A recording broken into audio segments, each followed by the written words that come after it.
वाह भाई वाह। तो जिंदगी में वाह भाई वाह से बढ़कर कुछ नहीं है। बाकी तो जिंदगी में ऐसी चीजें होती है, कलेजा फट जाता है साहब, हालत खराब हो जाती है ऐसी। और कुछ लोग तो उन कारणों में हालत खराब होना बताते हैं कि पूछिए मत। एक आया रोता हुआ मेरे पास, भाई साहब जिन्होंने नियम बनाया ना उनसे मिलवाओ मुझे आप। उनका हुआ क्या भाई? आदमी सबसे पहले लड़की को हाय का मैसेज भेजे, सबसे पहले वो प्रपोज करे, वो गिफ्ट दे, वो आई लव यू बोले और ब्लॉक भी वो हो। तो बताओ लेडीज फर्स्ट का नियम बनाया किसने?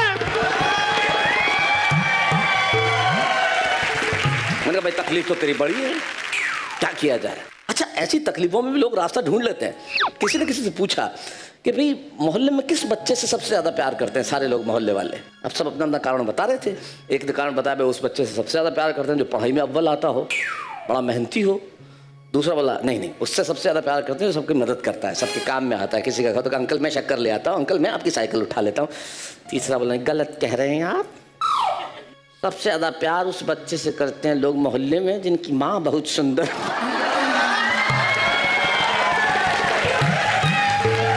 लोग है ना, कुछ भी कह सकते हैं वो लोग, क्या भरोसा इस देश में।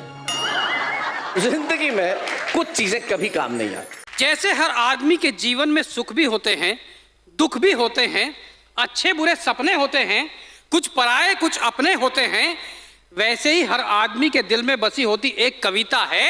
और आदमी का असली प्रोफेशन क्या है ये उसकी कविता में झलकता है। वाह। आदमी का असली प्रोफेशन क्या है ये उसकी कविता में झलकता है। हमारे एक पुराने यार हैं, पुलिस में हैं मतलब थानेदार हैं। अच्छा। हमारे एक पुराने यार हैं, पुलिस में हैं मतलब थानेदार हैं, बहुत ही अनुभवी हैं, हृदय से कवि हैं। थाने में जाते टाइम अपना रिवॉल्वर और डंडा भले ही भूल जाते हैं। अच्छा।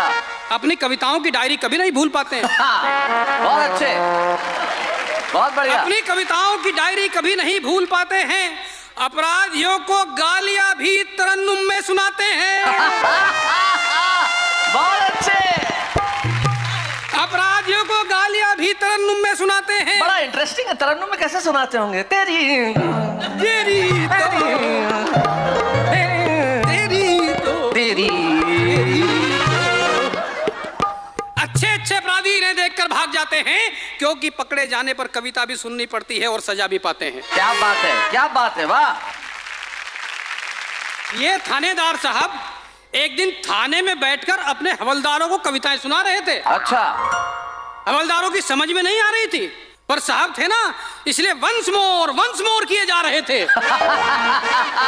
बहुत अच्छे। थानेदार साहब की कविताएं सुनकर हवालात में बैठे हुए एक कैदी ने दाद दी और वाह बोल दी। थानेदार साहब ने खुश होकर उसकी हथकड़ी खोल दी। हमारे एक रेलवे के भूतपूर्व कर्मचारी हैं, उन्हें कविताओं की भयंकर बीमारी है। हर आयोजक संयोजक उनसे परेशान है, जो भी उन्हें बुलाता है पछताता है। ये पता नहीं अपनी कौन सी परंपरा को निभाता है, कवि सम्मेलन खत्म होने के 4 घंटे बाद ही पहुंच पाता है। क्या बात है, वाह। कविताएं तो आजकल पता नहीं कोई भी कर रहा है। चौक पर बैठा हुआ सब्जी वाला भी कविताओं के पीछे मर रहा है। खुद को शहर का सबसे वरिष्ठ कवि बताता है, आलू प्याज खरीदने वालों को 2 गजल मुफ्त में सुनाता है। कमाल ये है कि पिछले 20 साल से वही 2 गजलें सुनाता है। वाह। और उन्हें भी एकदम फ्रेश बताता है। क्या बात है, वाह। हमारे कॉलेज के प्रोफेसर वो मुझे बहुत सताते हैं। शिकायत यही है कि शैलेश भाई वाह में नहीं बुलाते हैं। क्या बात है। एक दिन करवा लो उनसे कविताई।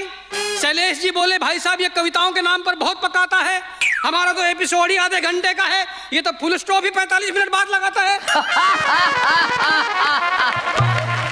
तो भाई साहब कविता क्या है?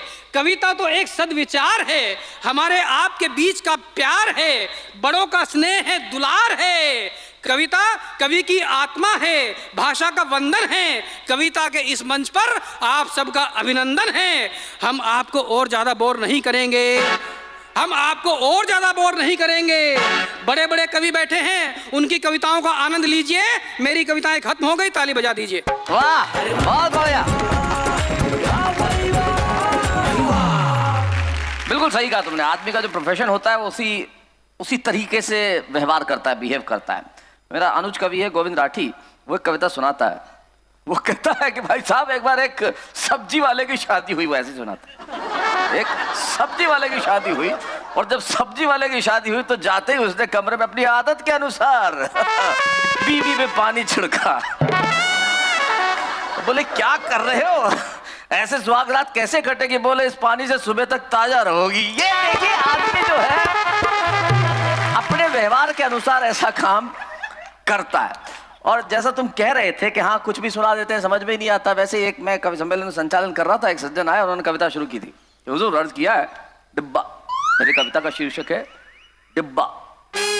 लगा कोई स्वच्छता की बात कर रहा होगा, लेकिन शुरू हुआ डिब्बा, डिब्बे पे डिब्बा, उस पे डिब्बा, उस पे एक और डिब्बा, डिब्बा, उस पे डिब्बा। मैंने कहा वाह वाह वाह वाह क्या बात है। एक खड़ा हो गया, बोले आपको ज्यादा समझ में आ रही है क्या? इसमें काय का वाह वाह, डिब्बा, उस पे डिब्बा, उस पे डिब्बा, उस पे डिब्बा, इसमें कविता कैसी है? मैंने कहा कविता गई भाड़ में, तू तो बैलेंस देख, एक डिब्बा नहीं कर रहा है। अपनी वाहवाह उस बैलेंस के लिए है, और जिंदगी में बैलेंस बनाना बड़ा जरूरी है। जिंदगी में गम हो, दुख हो, परेशानियां हो, और जब चारों तरफ से निराशाएं आप पर हमला कर रही हो, उस वक्त ये कविताएं हैं जो आपकी और हंसी के बीच के बैलेंस का काम करती है। और आज कितनी खूबसूरत बात है। मैं महाराणा मेवाड़ चैरिटेबल फाउंडेशन का बहुत बहुत आभारी हूं, उनके ट्रस्टी श्री लक्षराज सिंह मेवाड़ का, जिन्होंने ये 450 साल पुराना सिटी पैलेस हिंदी कविता के संवर्धन के लिए, वाह भाई वाह के लिए इस तरह से खोल दिया कि आप आइए और यहाँ कविताएं कीजिए। इससे बेहतर क्या हो